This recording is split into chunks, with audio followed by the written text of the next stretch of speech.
చేసినటువంటి అంతోని వారికి స్తోత్రం. అటువంటి అంతోని వారు ప్రియమైనటువంటి బిడ్డలారా, ప్రకృతిలో వెళ్తూ పరధ్యానం చేస్తూ ఆయన పిలుపునందుకొని దైవ సేవకు వెళ్ళిపోయాడు. అంతోని వారు దేవాలయంలోకి వెళ్ళి, అన్నయ్య నువ్వు ప్రేమలో పడ్డావని చెప్పినప్పుడు వెళ్ళిపోయి దైవుని ప్రేమలో పడ్డాక నువ్వు మాకు దొరకవని తెలుసుకున్నటువంటి అంతోని వారు గుళ్ళోకి వెళ్ళి ఏది చూశాడో తెలుసా?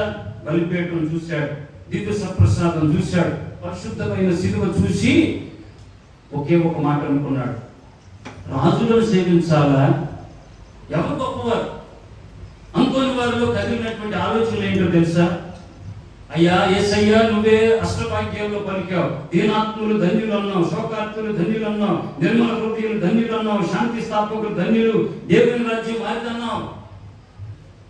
నువ్వే అంటున్నావు మత్తయి సువార్త 19:24 ధనవంతుడు దేవుని రాజ్యంలో ప్రవేశించడం కంటే ఒంటి సూది బెచ్చమకుండా దూరిపోవుట సులభతరం అన్నావు. ధనవంతులు దేవుని రాజ్యంలో ప్రవేశించలేరన్నావు. నిన్ను అనుసరించేటటువంటి వాడు తనను తాను పరిత్యజించుకోవాలంటున్నావు, తనను తాను పూర్తిగా వదిలిపెట్టుకోవాలంటున్నావు. వదిలిపెట్టుకుంటేనే దైవరాజ్యంలో యోగ్యత ఉంది అంటున్నావు. అలాగే యోహాను సువార్త 15:16 మీరు నన్ను ఎన్నుకొనలేదు, నేను మిమ్మల్ని ఎన్నుకున్నాను.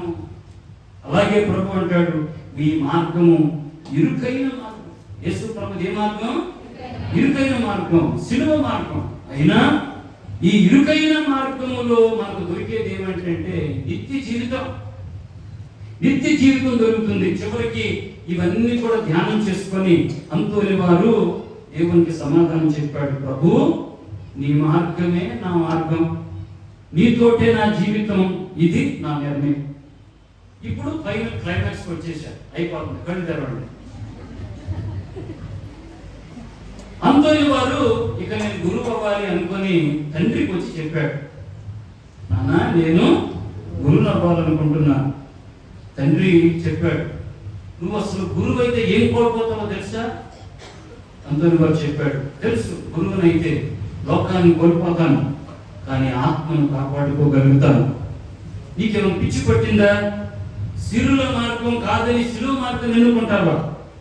అప్పుడు అంతోని వారు అన్నారు, సిరుల మార్గం విశాల మార్గం, కానీ అది ఆత్మలను నాశనం చేస్తుంది. శిలువ మార్గం ఇరుకైన మార్గం, కానీ నిత్య జీవం ఉంటుంది. నేను మహారాజుకి మాట ఇచ్చాను, మాట తప్పమంటావా అని తండ్రి అన్నాడు. నాన్న అన్నాడు, నేను మహారాజుకి మాట ఇచ్చాను, నన్ను మాట తప్పమంటావా? అంతోని వారు అన్నాడు, నేను దేవునికి మాట ఇచ్చాను, నన్ను మాట తప్పమంటావా? ఇద్దరు కూడా వాదోపవాదం. చివరికి